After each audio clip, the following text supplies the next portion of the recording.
Hi everyone, welcome back to Dhruthamma's kitchen.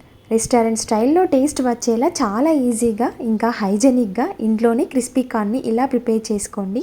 Evening time స్నాక్స్కి అయితే చాలా బాగుంటుంది. సో ఎలా ప్రిపేర్ చేసుకోవాలో ఒకసారి చూడండి. స్వీట్ కార్న్ని ఇలా పొట్టు తీసేయండి. గింజల సైజ్ అనేది కొంచెం పెద్దగా ఉండేలా చూసుకోండి. వీటిని ఒలిచేసి పక్కన పెట్టుకోండి. నెక్స్ట్ గిన్నెలో తగినన్ని వాటర్ని తీసుకోండి. వాటర్ బాయిల్ అయ్యాక 1 స్పూన్ సాల్ట్, చిటికెడు పసుపు వేసుకోండి. నెక్స్ట్ ఒలిచిపెట్టుకున్న స్వీట్ కార్న్ గింజల్ని వేసుకొని ఉడకబెట్టేసుకోండి. చూడండి, ఇలా ఉడికాక వీటిని ఒక జాలి గిన్నెలోకి వేసుకోండి. వాటర్ లేకుండా చూసుకోండి. కంప్లీట్గా స్వీట్ కార్న్ చల్లారాక ఒక బౌల్లోకి వేసుకోండి. దాంట్లో రుచికి సరిపడా ఉప్పు, చిటికెడు మిరియాల పౌడర్ అండ్ అలాగే 2 టేబుల్ స్పూన్ మైదా, 3 టేబుల్ స్పూన్ కార్న్ఫ్లోర్ పిండి, 1 స్పూన్ కారంని వేసి కలుపుకోండి. కలిపేటప్పుడు ప్రెషర్ ఎక్కువగా అప్లై చేయకుండా జస్ట్ లైట్గా మిక్స్ చేసేసుకోండి.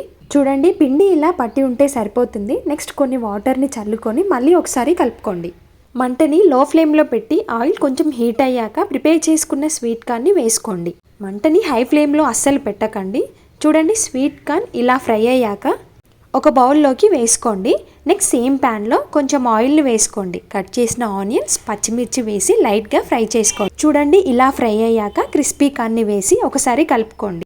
నెక్స్ట్ లాస్ట్లో ఇంకాస్త సాల్ట్, మిరియాల పౌడర్, కొత్తిమీర వేసి గార్నిష్ చేసుకోండి. ఒక బౌల్లోకి వేసుకోండి. అంతే, ఇలా సింపుల్గా టేస్టీగా క్రిస్పీ కార్న్ని ప్రిపేర్ చేసుకొని ఎలా వచ్చిందో చెప్పండి. అండ్ నా రెసిపీ కనుక మీకు నచ్చితే ప్లీజ్ నా ఛానల్ని సబ్స్క్రైబ్ చేసుకోండి. Thank you.